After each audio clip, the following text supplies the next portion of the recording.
My colleague just made an untoward advance on me at lunch, and I'm uncomfortable because I'm relatively new and I'm trying to position myself, so I don't want to rock the boat. I go to you. What do I do? Well, am I the HR director? And you are the Chief Diversity Officer. Chief Diversity Officer. Wonderful. That's even better. Yeah. I just what I want to start by saying here, and I've made some notes so I don't misspeak because I try to be very careful in advice on situations like this, and I've got my attorney here to help me. First thing I would like to say is when you are working somewhere, you should always be very aware of your rights and the company's policies. And where do we start to find any information about that? Anybody got an idea? How about the employee handbook? This is a very important document, and I really suggest that whenever you get a new job or you're thinking about anything going on in your company that you'd like to understand better, you get that handbook out, because that is where you should be able to find what do I do in a certain situation. I become concerned because sometimes people will come to me with knowing that I'm an HR person, and it's kind of like being a physician at a cocktail party. Everybody's got a question for the HR person, right? And many times people don't really seem to realize that they have a good source in the employee handbook. Now, that doesn't mean you're always going to have an employee handbook, because some, especially in an industry like we're talking to today, some companies don't even have a handbook, or they don't have an adequate handbook. And I'm sure that our attorneys have probably seen plenty of this, right?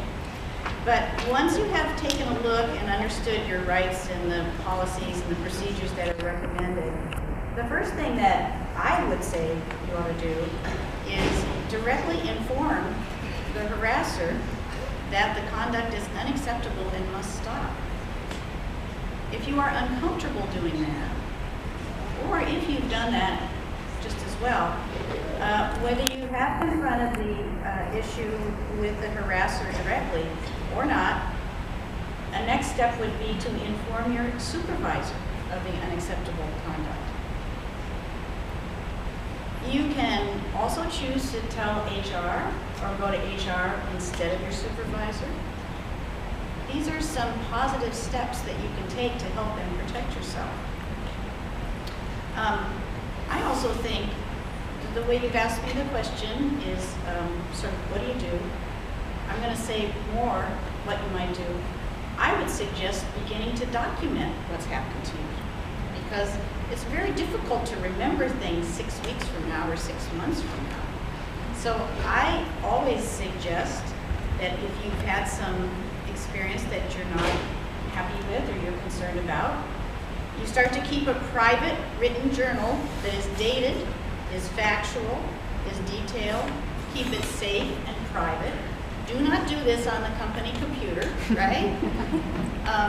And so you have that, so you can always go back to it and look at it if you need to refer to it. Is that helpful? Yes, thank you very much. And I'm gonna move the conversation a little bit more to something that's really top of mind. How many people in this room participated in JP Morgan up in San Francisco? And how many of you were invited to that party where they had the hired women? No, it was actually JP Morgan in January this year.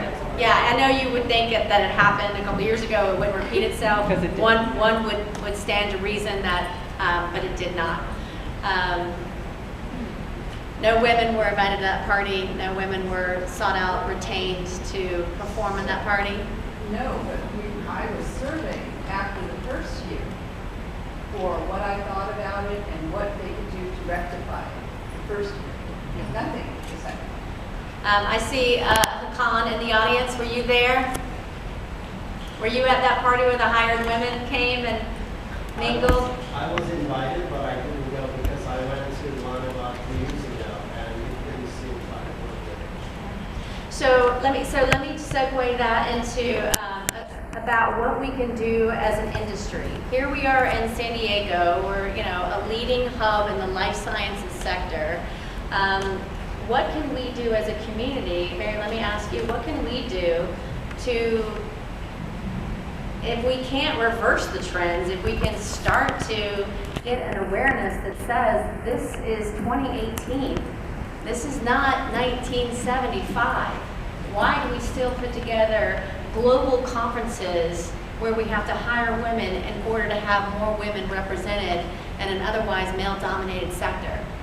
Can you give us some insight on that? That's a very light question that you asked me. We try to keep it fun, Mary. We try to keep it light. So just to back up a little bit, as I said, Pam is a rock star for hosting this event, and when we had our discussions about this panel, we talked about that this is a huge topic.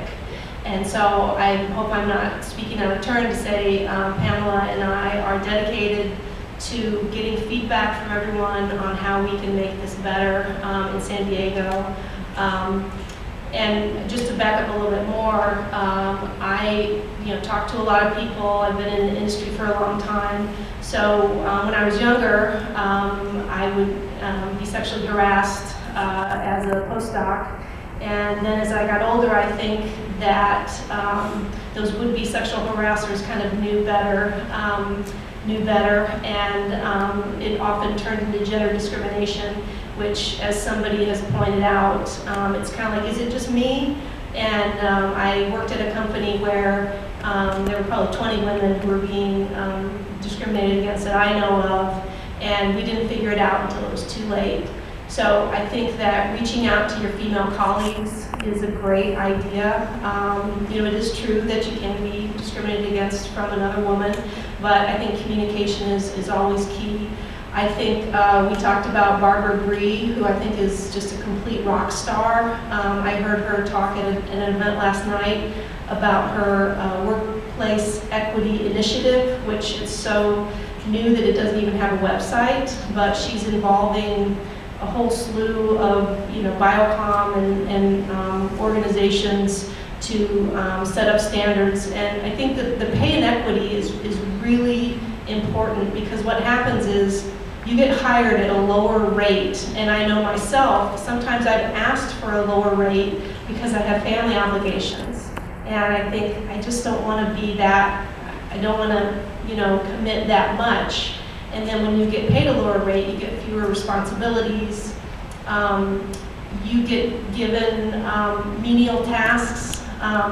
You are given projects that need to get finished and have a lot of busy work because you're good at it. Anyway, I'm digressing a little bit, but as I said, this is a major topic. So initiatives like Barbara Bree's Workplace Equity Initiative, which Pam and I will hopefully be telling you all about soon as it gets launched. And just communicating, and also, just knowing what your colleagues are going through without making yourself too vulnerable.